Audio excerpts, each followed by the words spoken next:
everyone, I'm Lisa and welcome to my channel. Today we're going to make some meatloaf and baked potatoes for dinner.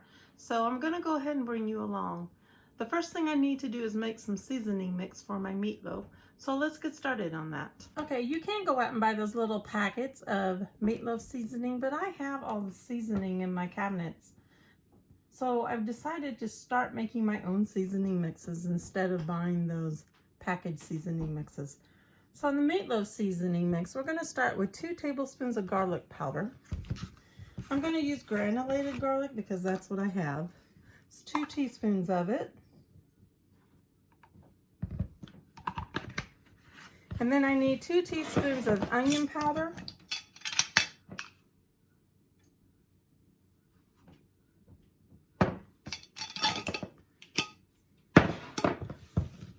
Two teaspoons of paprika. It can be sweet or smoked paprika.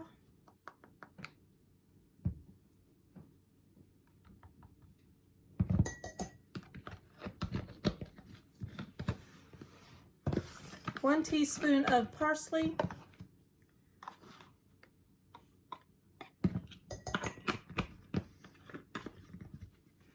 One teaspoon of thyme.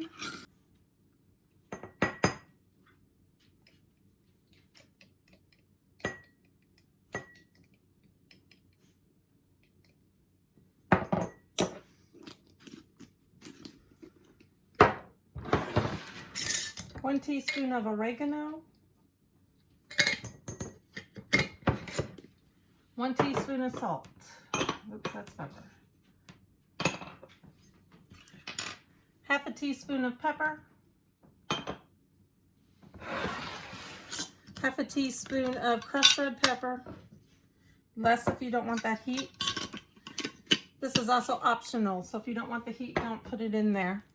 And then half a teaspoon of mustard powder. Again, this is also optional if you don't want the tangy flavor.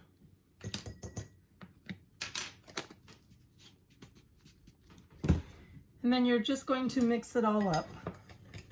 Okay, I'm going to pick up all this and then I'll get all my meatloaf stuff together.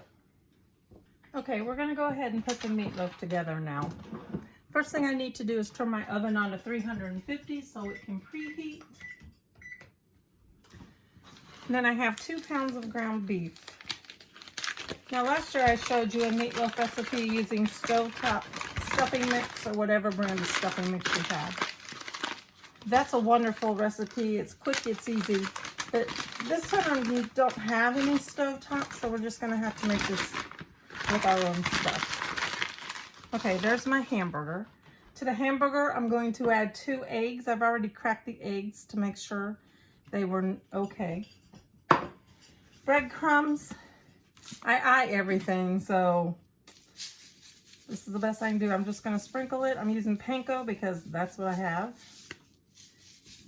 Probably half a cup. I need 2 tablespoons of the meatloaf seasoning that we just put together. I'm just going to pour it in here. Figure about a tablespoon for every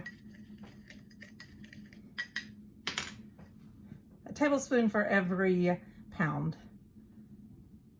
Okay, that's about 1, a little more. That should do it.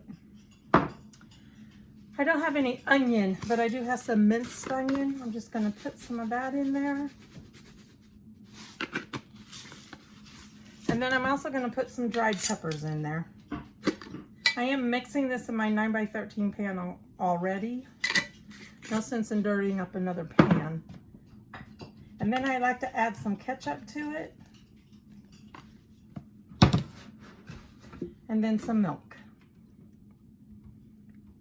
Maybe half a cup of milk.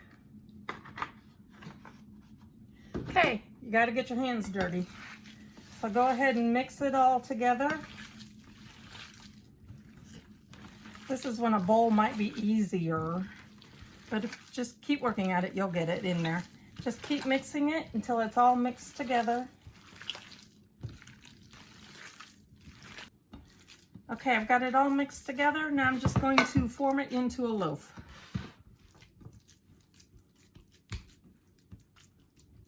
All right, let me wash my hands and I'll be right back. Okay, I'm back. Then I'm going to take ketchup and I'm just going to squirt it on the top. Some people use a meatloaf glaze, and that's wonderful if you do it. I've just always used ketchup. It works just fine. Then you want to use a spoon and then spread it out. I'm just using my little teaspoon mixing spoon because I've already have it out and it's already dirty from getting the seasonings.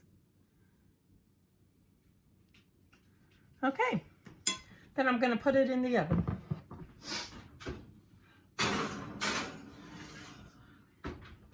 The meatloaf will probably take 1 to 1.5 hours to cook. While the meatloaf is cooking, I'm going to go ahead and put some baked potatoes in the oven too. We used to eat meatloaf with mashed potatoes all the time, but then something hit like, why are you not baking potatoes? You've already got the oven hot. So now I try to remember that and I make baked potatoes. So let me get this all picked up and then we'll get the potatoes ready. Okay, we're ready to do the potatoes.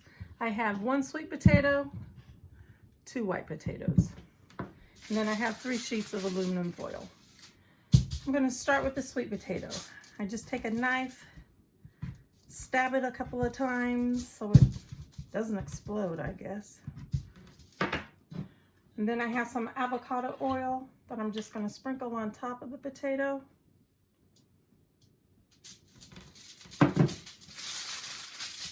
And then wrap the potato in the foil.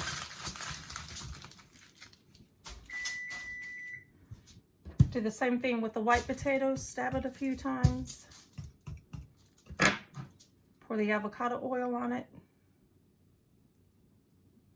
And then go ahead and wrap it.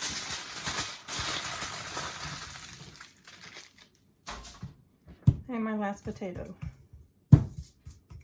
Okay, then I put the potatoes on a small cookie sheet that I have lined with foil. I do this because sometimes the oil comes out of the wrapping and drips to the bottom of the oven, and we don't want that. So I started using a cookie sheet to put them on. Okay, the potatoes are in the oven with the meatloaf. All this will bake for 1 to 1.5 hours. I'll bring you back when they're through baking. Okay, it's been over 1.5 hours, so I'm gonna go ahead and check the potatoes. All I'm gonna do is stick a knife in it. Oh yeah, that went in nice and smooth.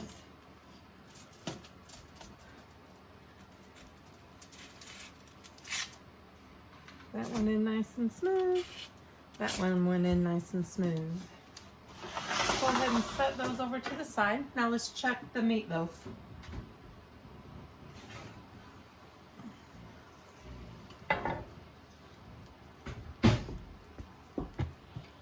Ooh, it smells really, really good. I'm just gonna put a thermometer in it and see where we are.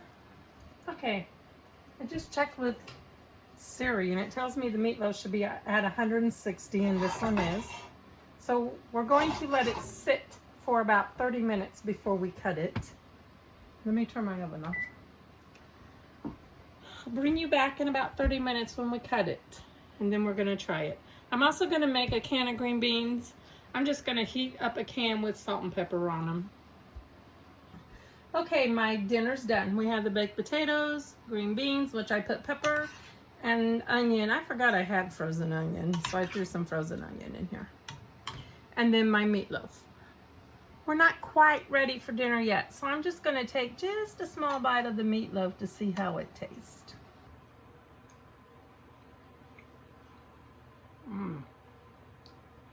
That meatloaf tastes better than what it smells. It's so good. Anyway, you know what a baked potato tastes like in a can of French style green beans. That's our dinner for today. I hope that you enjoyed this video. Please give it a like and also subscribe for me so my channel builds. I'll see you next time, everyone. Bye.